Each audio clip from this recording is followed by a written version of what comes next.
નમસ્કાર વિદ્યાર્થી મિત્રો। તો લાસ્ટ લેક્ચર ની અંદર આપણે ચેપ્ટર નંબર 8 ની વાત થઈ હતી। એમાં છેલ્લા લેક્ચર ની અંદર દાખલા સોલ્વ કર્યા હતા ચેપ્ટર નંબર 8 ગતિ વિષયના। એમાં ખાસ કરીને વાત કરી હતી આપણે ગતિના સમીકરણો મતલબ કે ગતિના સમીકરણનો ઉપયોગ કરી અને દાખલા સોલ્વ કર્યા હતા। ત્રણ પ્રકારના સમીકરણો વિશેનો અભ્યાસ કર્યો હતો। હવે આજે ચેપ્ટરનો છેલ્લો ટોપિક છે। ટોપિકનું નામ કંઈક આવું છે, નિયમિત વર્તુળમય ગતિ। નિયમિત વર્તુળમય ગતિ। અત્યાર સુધી આપણે વાત કરી હતી એમાં કંઈક આવી વાત કરતા કે અચળ વેગી ગતિ કે અચળ પ્રવેગી ગતિ કે નિયમિત ગતિ। ગતિઓના કે આવા પ્રકારો વિશે વાત કરતા હતા કે ભાઈ નિયમિત ગતિ હોય, અચળ વેગી ગતિ હોય કે અચળ પ્રવેગી ગતિ હોય કે અનિયમિત પ્રવેગી ગતિ હોય। હવે વાત કરવાની છે નિયમિત વર્તુળમય ગતિ। ટૂંકમાં અત્યાર સુધીમાં આપણે જેટલા પણ ગતિના પ્રકારો વિશેની વાત કરી હતી આ બધા જ પ્રકારો કેવા હતા તો કે સુરેખ ગતિ કરતા પદાર્થોના પ્રકારો હતા।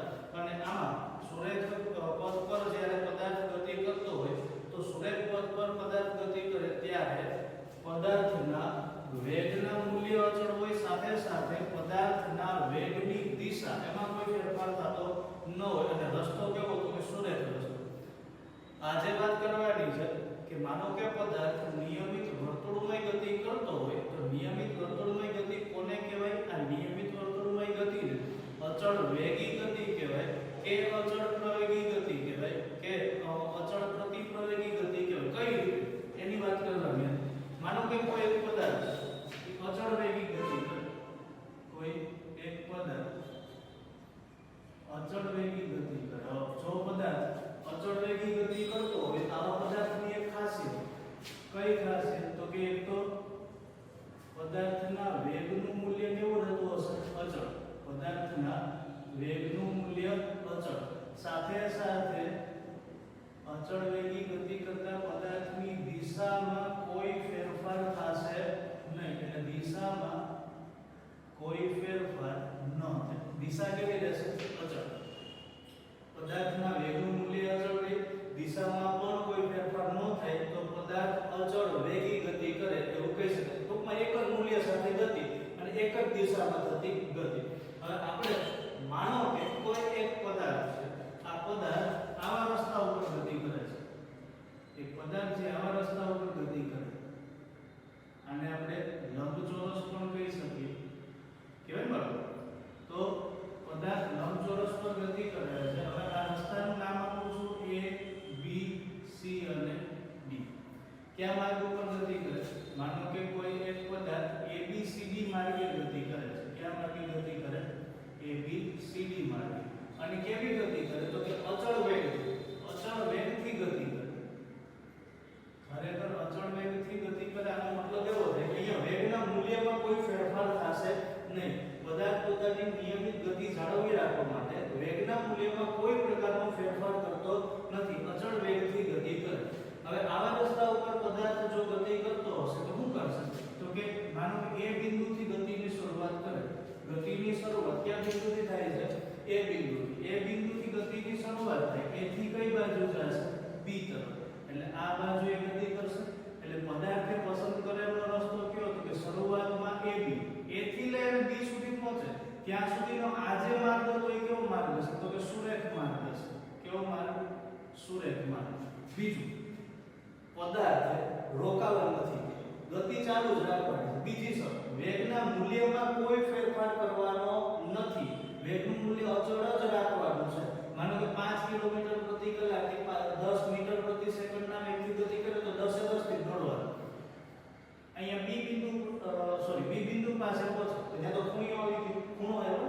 હવે B બિંદુએથી પાછું ભાગવાનું કઈ તરફ? C તરફ। રોકાવાનું નથી, ભાગતું જ રહેવાનું છે। મતલબ એવો થાય કે A થી B સુધી આવે છે, અચળ વેગથી ગતિ કરશે, વળી પાછો B બિંદુ ફટાફટ વળી જશે। વેગમાં બદલાવ થવો જોઈએ નહીં, નહીંતર અચળ વેગી ગતિ કહી શકાય નહીં। B થી કઈ તરફ જશે? C તરફ। એટલે અહીંયા AB થી પાછો જશે BC તરફ, C બિંદુ પર પહોંચે, વળી પાછો ખૂણો આવે એટલે અહીંયાથી વળી જાય અને અહીંથી કઈ તરફ જાય? C થી D તરફ। એટલે C બિંદુએથી વળી પાછો D તરફ। D બિંદુએથી કઈ તરફ જાય તો કે A તરફ, એટલે D થી કે કોઈ એક એથ્લીટ કે કોઈ એક દોડવીર ચાર દિશામાં ગતિ કરે, A થી B, B થી C, C થી D, D થી પાછો A, એટલે AB, BC, CD અને DA માર્ગે ગતિ કરે. જુદા જુદા ચાર માર્ગ AB, BC, CD અને DA. ચારે ચાર માર્ગ પર વેગનું મૂલ્ય કેવું છે? અચળ. એમાં કોઈ ફેરફાર કરતો નથી. ફેર ક્યાં થયો? દિશામાં. આપણે શું કીધું તો વેગ છે એ સદિશ રાશિ છે. વેગ કેવી રાશિ છે? સદિશ રાશિ. અને સદિશ રાશિ કોને કહેવાય? તો કે જેના બે મૂલ્યો અથવા તો જે રાશિ બે મૂલ્યો પર ડિપેન્ડ કરતી હોય, બે વેલ્યુ ઉપર ડિપેન્ડ કરતી હોય. કઈ કઈ બે વેલ્યુ? તો કે એક એની દિશા અને બીજું એનું મૂલ્ય. આ બે ફિક્સ ફંક્શન છે, બે ફિક્સ એવી રાશિઓ છે કે જેના ઉપર સદિશ રાશિ ડિપેન્ડ કરે. એક તો એનું મૂલ્ય, બીજી એક દિશા. વેગ છે એ સદિશ રાશિ છે, મતલબ એવો થાય કે અહીંયા વેગનું મૂલ્ય પણ ભાગ ભજવશે, વેગની દિશા પણ ભાગ ભજવશે. જે મૂલ્ય ન બદલાય એમ દિશા પણ બદલાવી જોઈએ નહીં. પણ લંબચોરસ માર્ગે ગતિ કરે છે આ એથ્લીટ AB, BC, CD અને DA માર્ગે, એટલે પદાર્થની દિશા AB પાસે આવશે એટલે પહેલી વાર B પાસે આવશે એટલે બદલાઈ જશે, વળી પાછી C પાસે આવે એટલે બીજી વાર બદલાય, B પાસે આવે એટલે ત્રીજી વાર બદલાય અને અહીંયા પાછી ચોથી વખત. એટલે એક જ માર્ગની અંદર એક ચક્કર પૂરું કરે તો એક ચક્કર દરમિયાન એક ચક્કર પૂર્ણ કરે આ દરમિયાન વેગની દિશા કેટલી વખત બદલાય? 4 વખત બદલાય. વેગની દિશા કેટલી વખત બદલાય? 4 વખત. અહીંયા આપણે એવું કહેતા હતા કે જો દિશામાં પણ ફેરફાર થઈ જાય, દિશામાં પણ ફેરફાર થઈ જાય તો પદાર્થ પ્રવેગી ગતિ કરે એવું કહી શકાય. કેવી ગતિ કરે છે? પ્રવેગી ગતિ અથવા તો પ્રતિપ્રવેગી ગતિ. પણ પ્રવેગી ગતિ કરશે. શા માટે? વેગનું મૂલ્ય કેવું છે? અચળ. વેગની દિશામાં ફેરફાર થાય. કેટલી વખત ફેરફાર થયો? 4 વખત. હવે આ રસ્તો લંબચોરસ હતો, જ્યાં પણ ખૂણા આવતા હતા અથવા તો જ્યાંથી વળવાનું હતું આ 90 અંશનો ખૂણો હતો અને ભાઈને થોડો કંટાળો આવ્યો એટલે એવું થયું કે વેગ દોડવાનો જે માર્ગ છે, ગતિ પર છે, એમાં થોડોક એવો ફેરફાર કર્યો. એટલે આ વ્યક્તિ છે એ આવા રસ્તા ઉપર હવે ગતિ કરવાનું ચાલુ કરે. આવો 6 ખૂણાવાળો રસ્તો પસંદ કરે અને ષટકોણીય માર્ગ પણ કહી શકીએ. 6 ખૂણાવાળો રસ્તો આને નામ આપીએ A, B, C, D, E અને F. આ માર્ગે ગતિ કરે છે. કયા માર્ગે? A, B, C, D, E, F માર્ગે ગતિ કરવાનું ચાલુ કરે. ગતિની શરૂઆત વળી પાછી કયા બિંદુથી થશે? A બિંદુથી થાય. A બિંદુએથી ગતિની શરૂઆત થાય. અહીંયાથી પદાર્થ કયા માર્ગે આવશે? AB માર્ગે. B બિંદુએથી વળી પાછો BC માર્ગે, CA થી વળી પાછો CD, D થી E તરફ, E થી F તરફ, F થી F. પદાર્થ અચળ વેગથી જ ગતિ કરે, પણ અહીંયા દરેકે દરેક બિંદુ પાસે વેગની દિશામાં ફેરફાર થઈ જાય. અહીંયા પદાર્થ જે માર્ગે ગતિ કરે છે આ માર્ગના નામ જોઈએ તો પહેલા તો આપણે એવું કહ્યું કે પદાર્થ A, B, C, D, E અને F માર્ગે ગતિ કરે. એટલે પદાર્થ કયા માર્ગે ગતિ કરશે? A, B, C, D, E, F માર્ગે. અહીંયા પદાર્થ A, B, C, D, E, F માર્ગે ગતિ કરે. કઈ રીતે ગતિ કરે? તો કે અચળ વેગથી ગતિ કરે. વેગના મૂલ્યમાં કોઈ ફેરફાર થતો નથી, અચળ વેગથી ગતિ કરે.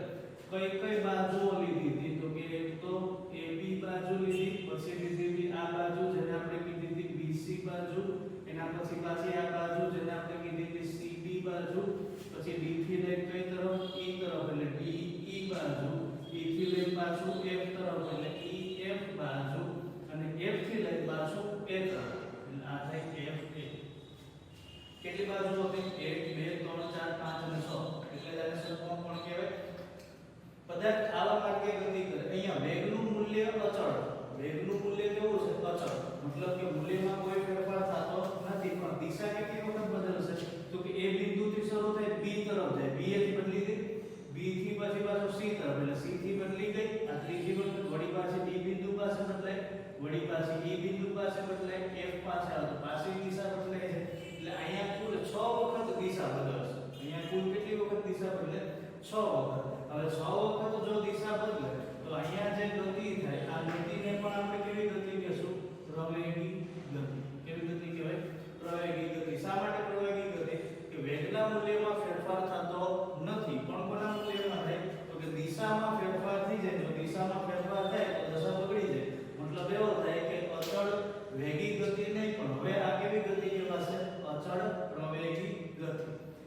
માની લો કે આ એથ્લીટ ને હજી મજા ન આવે કે ખૂણા વધારી દીધા બાજુ વધારી દીધી પહેલા કેટલી બાજુ તો કે 4 બાજુ 4 ખૂણા પછી તો કે 6 બાજુ ને 6 ખૂણા હવે હજી બે ખૂણા વધારે મતલબ એવો થાય કે આ પદાર્થ છે એ હવે અષ્ટકોણીય માર્ગે ગતિ કરશે કેવા માર્ગે ગતિ કરશે અષ્ટકોણીય માર્ગે મતલબ કે 8 ખૂણાવાળા રસ્તે ગતિ કરશે હવે જો આ પદાર્થ 8 ખૂણાવાળા રસ્તે ગતિ કરે તો આનો માર્ગ કંઈક આવો બની જાય કેવો માર્ગ તો કે અહીંથી A પછી આ બની જાય B C D E F G H I એવું લાગે ABCD તો પણ ABCD નથી આ 8 ખૂણાવાળો રસ્તો છે આકૃતિ સમજી લે અષ્ટકોણ જેવી છે એક્ઝેક્ટ તો નથી તો આ અષ્ટકોણીય માર્ગે ગતિ કરે અષ્ટકોણીય માર્ગ કયો તો A થી લઈ અને I સુધીનો માર્ગ એટલે આ આકૃતિમાં પદાર્થ A B C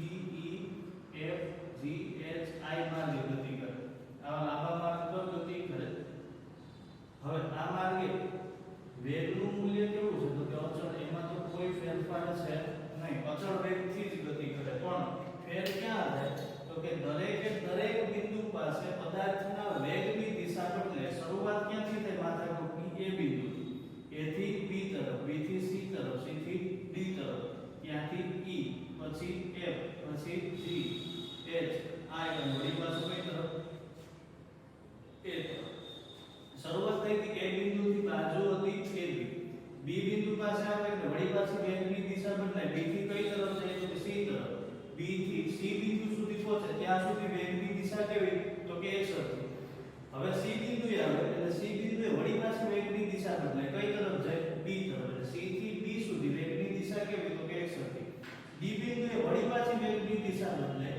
એટલે D થી પાછું કઈ તરફ જાય છે E તરફ D થી E સુધી પદાર્થ સુરેખ દિશામાં E બિંદુ સુધી પહોંચે E થી પાછી દિશા બદલાય ક્યાં સુધી F બિંદુ એટલે E થી લઈ અને F બિંદુ સુધી પાછો સુરેખ પહોંચે F પાસે પાછી દિશા બદલે ત્યાંથી G સુધી સુરેખ અથવા તો સીધા રસ્તે ગતિ કરે વળી પાછી G બિંદુ પાસેથી દિશા બદલાય કઈ તરફ જાય H તરફ એટલે G પાસેથી દિશા બદલાય છે H સુધી સુરેખ માર્ગે ગતિ કરે H પાસે પાછી દિશા બદલે I સુધી એક સમાન દિશા અથવા તો સીધી દિશા એટલે H થી લઈ I સુધી અને I થી પાછી કઈ તરફ A તરફ એટલે I બિંદુ પાસે પાછી વેગની દિશા બદલાય અને A બિંદુ તરફ કુલ કેટલી બાજુ થઈ તો 1 2 3 4 5 6 7 8 બાજુ થઈ એટલે 8 બાજુ મતલબ કેવો થાય કે અહીંયા વેગની દિશા કેટલી વખત બદલાય 8 વખત બદલાય જો 8 વખત બદલાવી હોય વેગની દિશા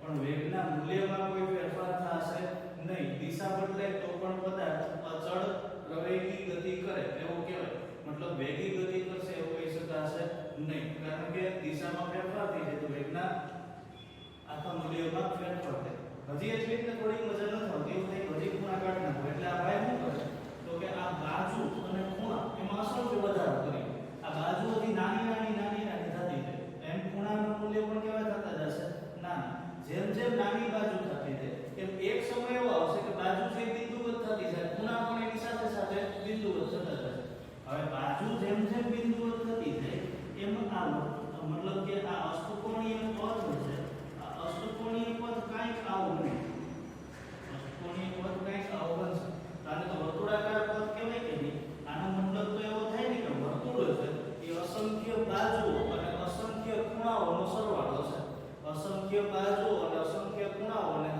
જેમ કોમ્પ્રેસ કરતા જાવ જેમ નાના કરતા જાવ એમ આ બાજુ અને ખૂણા એક સમયે કોનું સ્વરૂપ ધારણ કરી લે વર્તુળનું સ્વરૂપ ધારણ કરી લે વર્તુળ ખરેખર છે શું તો કે અસંખ્ય બાજુ અને ખૂણાનો સરવાળો મતલબ એવો થાય કે જેમ બાજુ ખૂણા નાના થતા જાય એમ માર્ગ વર્તુળાકાર બનતો જાય હવે જો સીધી ને સિમ્પલ વાત સમજવાની હતી કે A બિંદુ પાસેથી પદાર્થની આ ષટકોણમાં A બિંદુ પાસેથી પદાર્થ B તરફ ગતિ કરે B સુધી પહોંચે B થી વેગની દિશા બદલે એટલે આ તરફ જાય ખરેખર પદાર્થ જાવ કઈ તરફ જોઈએ આ દિશામાં એની બદલે અહીંયાથી આ દિશામાં ગતિ કરવા માટે C બિંદુ પાસે પહોંચે તો આ રસ્તા ઉપર જો પદાર્થ ગતિ કરતો હોય તો અહીંયાથી નીચે તરફ જવું જોઈએ એની બદલે અહીંયાથી આમ ત્રાસો જશે સેમ જ B બિંદુ પાસે થાય આમ જવું જોઈએ એની બદલે કેવો થઈ જાય ઉપર તરફ ગતિ કરે એટલે વર્તુળ છે ખરેખર આપણે શું કીધું તો અસંખ્ય બાજુઓ અને ખૂણાઓનો સરવાળો છે.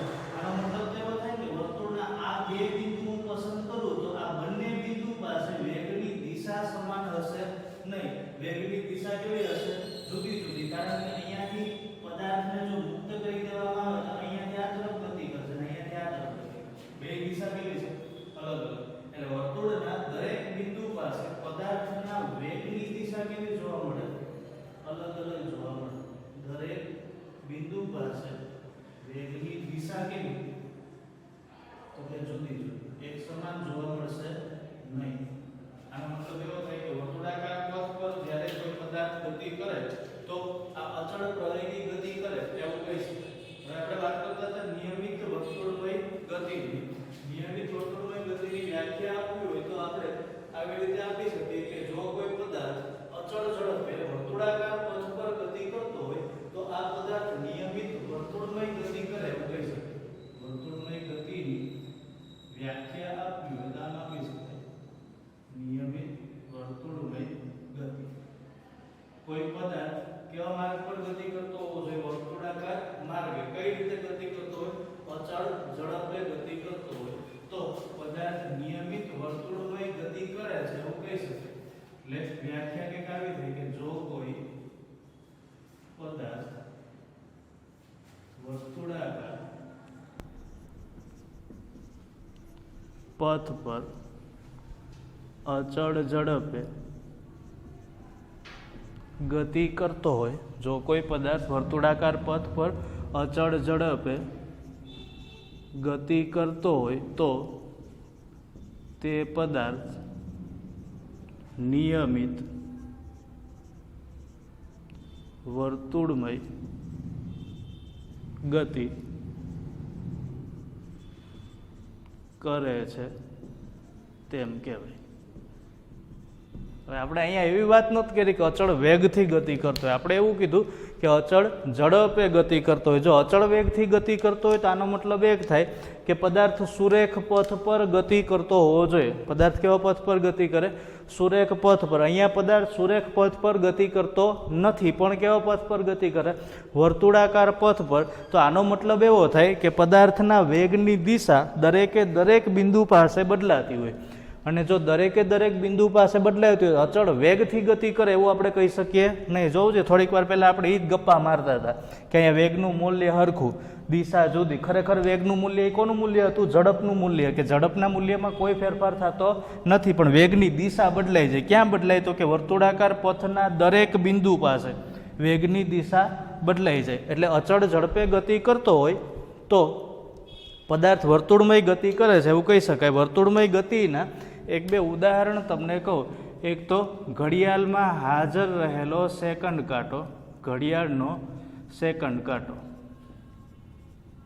આ ઘડિયાળનો સેકન્ડ કાંટો પ્રત્યેક સેકન્ડે પોતાના વેગની દિશા બદલે. પ્રત્યેક સેકન્ડે પોતાના વેગની દિશા બદલે અને નિશ્ચિત સમયમાં વર્તુળમય ગતિ કરે. પ્રત્યેક સેકન્ડે પોતાના વેગની દિશા બદલે અને નિશ્ચિત સમયમાં કેવી ગતિ કરે? વર્તુળમય ગતિ. મતલબ એવો થાય કે દરેકે દરેક સેકન્ડે ઘડિયાળનો કાંટો છે એ ગોળ ફરતો હોય. પેલો સેકન્ડનો કાંટો ગોળ ફરે ત્યારે થાય એવું કે પહેલી સેકન્ડ થાય એટલે થોડી વાર માટે સ્ટોપ થાય, વળી પાછો આગળ વધે, થોડી વાર સ્ટોપ થાય, વળી પાછો આગળ વધે. એટલે શું થાય? તો કે દરેકે દરેક સેકન્ડે વેગનું મૂલ્ય કેવું થઈ જાય? ઘટતું જાય. બીજું એ કે વર્તુળાકાર ગતિ કરે મતલબ જ્યાંથી રોકાઈને આગળ હાલે ને આ દરેક બિંદુ પાસે ઘડિયાળનો કાંટો વેગની દિશા બદલી નાખે. વેગની દિશા કેવી કરી નાખે? બદલી નાખે. ઉદાહરણ તરીકે આપણી ઘડિયાળ હોય આવી, જો કે કોઈ નહીં હોય, અને આ એનો સેકન્ડનો કાંટો હોય. માનો કે આ દિશામાં ઘડિયાળનો સેકન્ડનો કાંટો ગતિ કરે. અહીંયાથી શરૂઆત થાય, બીજી સેકન્ડ માનો કે આમાં ક્યાંક થાય છે તો પહેલી સેકન્ડ અહીંયા પૂરી થઈ, થોડી વાર માટે સ્ટોપ થઈ પછી આવશે. હવે જો આ ખરેખર સુરેખ દિશામાં ગતિ કરતો હોય તો આ કાંટો છે, આ વર્તુળને અનુલક્ષીને વાત કરીએ તો આ દિશામાં જવો જોઈએ. એને બદલે કઈ બાજુ જાય? નીચે તરફ. ખરેખર આ દિશામાં જતો નથી. અહીંયાથી વેગની દિશા બદલાય છે એટલે વળી પાછો અહીંયા આવી જાય. અહીંયાથી તમે જોવો તો આ દિશા થવી જોઈએ પણ એની બદલે શું થાય? તો કે આ કાંટો અહીંયા પહોંચી જાય તો આ દિશા આ તરફ આવશે. મતલબ એવો થાય કે દરેકે દરેક સેકન્ડે આ કાંટો પોતાની દિશા બદલી નાખે અને કરે શું તો કે વર્તુળમય પથ પર ગતિ કરશે અથવા તો વર્તુળાકાર પથ પર ગતિ કરે. ઘડિયાળનો સેકન્ડનો કાંટો. બીજો પૃથ્વીનો ઉપગ્રહ, જેને આપણે ચંદ્રના નામથી ઓળખીએ. પૃથ્વીનો ઉપગ્રહ ચંદ્ર. ચંદ્ર છે એ પૃથ્વીની ફરતે વર્તુળાકાર માર્ગ પર ગતિ કરે. માની લો કે આ પૃથ્વી છે. હવે ચંદ્ર છે આની ફરતે વર્તુળાકાર માર્ગે ગતિ કરે. હું આ વર્તુળાકાર માર્ગ નહીં બતાવી શકું એટલે સમજી લેવું કે આ માર્ગ છે એ ચંદ્રનો માર્ગ છે જે પૃથ્વીની ફરતે છે. માનો કે આમાં ક્યાંય ચંદ્ર છે. હવે વર્તુળાકાર માર્ગે ગતિ કરતો હોય મતલબ કે આ સીધા માર્ગે ગતિ કરશે, આ માર્ગે ગતિ કરશે. સીધો માર્ગને પાછો વર્તુળાકાર કહી શકાય નહીં. આ ચંદ્રની ભ્રમણ કક્ષા છે. કોઈ પણ ઉપગ્રહ કોઈ પણ ગ્રહને ફરતે ભ્રમણ કરતો હોય, જે માર્ગમાં ભ્રમણ કરતો હોય આ માર્ગને એનો ભ્રમણ કક્ષાના નામથી ઓળખાય. એટલે આ ચંદ્ર છે પૃથ્વીની ફરતે કેવી ગતિ કરે? વર્તુળમય ગતિ કરે. અને એક સરખી ગતિએ પૃથ્વીની ફરતે ચક્કર લગાવે. એટલે ચંદ્ર છે પૃથ્વીની ફરતે પરિભ્રમણ કરે. આ પૃથ્વીની ફરતે થતું પરિભ્રમણ કે પરિક્રમણ, આ શેનું ઉદાહરણ? નિયમિત વર્તુળમય ગતિનું ઉદાહરણ. હવે આપણે વાત કરતા હતા કોઈ પદાર્થ છે એ આર ત્રિજ્યાના વર્તુળાકાર માર્ગ પર ગતિ કરતો હોય. કોઈ એક પદાર્થ આર ત્રિજ્યાના વર્તુળાકાર માર્ગ પર ગતિ કરતો હોય. હવે આર ત્રિજ્યાના વર્તુળાકાર માર્ગે ગતિ કરતો હોય આ પદાર્થની રેખીય ઝડપનું સૂત્ર, પદાર્થની રેખીય ઝડપનું સૂત્ર મેળવવું હોય તો કઈ રીતે મેળવી શકાય? પહેલાં તો ઝડપનું સૂત્ર આપણને ખબર હોવી જોઈએ. ઝડપનું સૂત્ર ખબર હોવી જોઈએ, પણ લગભગ 15 દી થઈ ગયા એટલે કદાચ ભૂલાઈ ગયું હોય તો હું કહી દઉં. ઝડપ બરાબર અંતરના છેદમાં સમય. અંતરના છેદમાં સમય. અહીંયા પદાર્થ કેવા માર્ગ પર ગતિ કરે તો કે આર ત્રિજ્યાના વર્તુળાકાર માર્ગે ગતિ કરે. પદાર્થ આર ત્રિજ્યાના વર્તુળાકાર માર્ગે ગતિ કરે. એટલે આપણે કેવું હોય તો કહી શકીએ કે જો કોઈ પદાર્થ નિયમિત વર્તુળમય ગતિ કરતો હોય અને ટી સમયમાં વર્તુળાકાર માર્ગ પર એક ચક્કર પૂરું કરે. જો કોઈ પદાર્થ વર્તુળાકાર માર્ગ પર નિયમિત ગતિ કરતો હોય અને ટી સમયમાં, મતલબ કે ટી જેટલો સમય કોઈ પણ મૂલ્ય લઈ શકીએ એ આગળ દાખલામાં આવશે. ટી જેટલા સમયમાં એક ચક્કર પૂર્ણ કરે. એક ચક્કર પૂર્ણ કરે. હવે આવા પદાર્થ માટે આપણે રેખીય ઝડપનું સૂત્ર જોઈએ. માની લો કે આ એક વર્તુળાકાર માર્ગ છે જેના પર પદાર્થ ગતિ કરે. આ એક વર્તુળાકાર માર્ગ. આ માર્ગની ત્રિજ્યાને આપણે આર કહેશું. એટલે કે આ વર્તુળાકાર માર્ગની ત્રિજ્યા કેટલી? આર જેટલી. આર જેટલી ત્રિજ્યા ધરાવતા વર્તુળાકાર માર્ગ પર કોઈ એક પદાર્થ નિયમિત વર્તુળમય ગતિ કરે. આને આપણે વર્તુળનો વ્યાસ કહી શકીએ. તો આમ જોઈએ તો વર્તુળના આ કેન્દ્રથી લઈ અને અંતિમ બિંદુ સુધીનું અંતર એને ત્રિજ્યા કહેશું, અને વર્તુળના બે સામસામેના છેડા સુધીનું અંતર આને આપણે વ્યાસ કહેશું.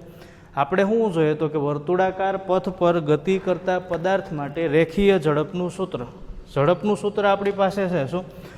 અંતરના છેદમાં સમય. હવે અહીંયા અંતર કેટલું કાપે તો કે પદાર્થે કાપેલું અંતર વર્તુળાકાર પથની લંબાઈ જેટલું. એટલે આ ઝડપના સૂત્ર પરથી આપણે એવું કહી શકીએ, વર્તુળાકાર માર્ગે પદાર્થની ઝડપના સૂત્ર પરથી એવું કહી શકીએ કે વર્તુળાકાર માર્ગે પદાર્થે કાપેલું અંતર. વર્તુળાકાર માર્ગે પદાર્થે કાપેલું અંતર. આનો મતલબ શું થાય કે વર્તુળાકાર પથની લંબાઈ. આનો અર્થ એવો થાય કે વર્તુળાકાર પથની લંબાઈ. વર્તુળાકાર પથની લંબાઈ કેટલી હોય તો કે વર્તુળના પરિઘ જેટલી. વર્તુળાકાર પથની લંબાઈ છેદમાં સમય. હવે વર્તુળાકાર પથની લંબાઈ એટલે વર્તુળનો પરિઘ થાય. તો હું અહીંયા આમ કહી શકું વર્તુળનો પરિઘ છેદમાં સમય. વર્તુળનો પરિઘ કદાચ તમને બધાને ખબર હશે, વર્તુળનો પરિઘ થાય 2πr. વર્તુળનો પરિઘ કેટલો થાય? 2πr. સમય કેટલો કીધો હતો? અહીંયા છે t જેટલો સમય, તો આ થાય 2πr/t. એટલે વર્તુળાકાર માર્ગે ગતિ કરતા પદાર્થની રેખીય ઝડપનું સૂત્ર 2πr/t. આ વર્તુળમય ગતિ કરતા પદાર્થની રેખીય ઝડપ શોધવા માટેનું સૂત્ર છે. હવે થોડીવાર પહેલાં મેં તમને વાત કરી હતી કે માનો કે કોઈ એક પદાર્થ છે વર્તુળમય પથ પર ગતિ કરે, તો વર્તુળમય પથ પર ગતિ કરે ત્યારે ઘટના કંઈક એવી બને કે વર્તુળાકાર પથના દરેક બિંદુ પાસે પદાર્થના વેગની દિશા બદલાઈ જાય, પણ એના મૂલ્યમાં કોઈ ફેરફાર થતો નથી. ઉદાહરણ તરીકે આ એક પદાર્થનો વર્તુળાકાર માર્ગ છે. આ વર્તુળાકાર માર્ગના કોઈ પણ 5 બિંદુ રેન્ડમલી પસંદ કરું. એક આ બિંદુ, એને નામ આપું છું A. બીજું આ બિંદુ છે, નામ આપું છું B. અહીંયા C. આ D બિંદુ અને E બિંદુ. આવા માર્ગે પદાર્થ ગતિ કરે. હવે થશે એવું કે દરેકે દરેક બિંદુ પાસેથી પદાર્થના વેગની દિશા બદલાય. કઈ રીતે બદલાય? એ બિંદુ પાસેથી પદાર્થ ગતિની શરૂઆત કરે. હવે કોઈ પણ પદાર્થ વર્તુળમય ગતિ ક્યારે કરી શકે? તો કે જો પદાર્થ પર કેન્દ્રગામી બળ લાગતું હોય તો. કેન્દ્રગામી બળનો મતલબ થાય કે આ એ સ્થાને હાજર રહેલા પદાર્થને કેન્દ્ર તરફથી કોઈ બળ લાગતું હોય, મતલબ કે કેન્દ્ર તરફ ખેંચાતું કોઈ બળ લાગતું હોય તો આ પદાર્થ પોતાનું સ્થાન નહીં છોડે. પણ જો કેન્દ્રમાંથી બળનું મૂલ્ય શૂન્ય થઈ જાય એટલે આ પદાર્થ છે અહીંયાથી સુરેખ દિશામાં ગતિ કરવાની શરૂઆત કરી દે, કેમ કે અહીંયાથી છૂટો કરી દેવામાં આવે એટલે આ પદાર્થ સીધો ભાગે. એવી જ રીતે બી સ્થાને જો કેન્દ્રગામી બળનું મૂલ્ય શૂન્ય થઈ જાય તો અહીંયાથી પદાર્થ કઈ દિશામાં ગતિ કરે? સુરેખ પથ પર ગતિ કરે. સી સ્થાનેથી પણ કંઈક આવી જ ઘટના બને. એવી જ રીતે ડી બિંદુ પાસે અને એવી જ રીતે કયા બિંદુ પાસે? એ બિંદુ પાસે. પણ અહીંયા શરત કંઈક એવી હતી કે વેગનું મૂલ્ય અચળ છે. વેગનું મૂલ્ય કેવું? અચળ. એટલે એ બિંદુ પાસે વેગનું મૂલ્ય હું V1 કહું, બી પાસે V2 કહું, સી પાસે V3 કહું, ડી પાસે V4 અને E પાસે V5. આ બધી જ જગ્યાએ વેગનું મૂલ્ય એક સમાન. એટલે આપણે આવું કહી શકીએ V1 = V2 = V3 = V4 = V5 = E. દરેકે દરેક બિંદુ પાસે વેગના મૂલ્યમાં કોઈ ફેરફાર થતો નથી. ફેરફાર ક્યાં થાય? તો કે દરેક બિંદુ પાસે વેગની દિશા બદલાઈ જાય. દરેક બિંદુ પાસે વેગની દિશા બદલાય. અને જો વેગની દિશા બદલાતી હોય તો પદાર્થ કેવી ગતિ કરે? પ્રવેગી ગતિ કરે એવું કહી શકાય. આનો મતલબ એવો થાય કે જે પદાર્થ નિયમિત વર્તુળમય ગતિ કરતો હોય, આ નિયમિત વર્તુળમય ગતિ કરતો દરેક પદાર્થ પ્રવેગી ગતિ કરે એવું કહી શકાય. હવે પછીના લેક્ચરની અંદર આ ચેપ્ટરના દાખલા વિષયની ચર્ચા કરશું. Thank you.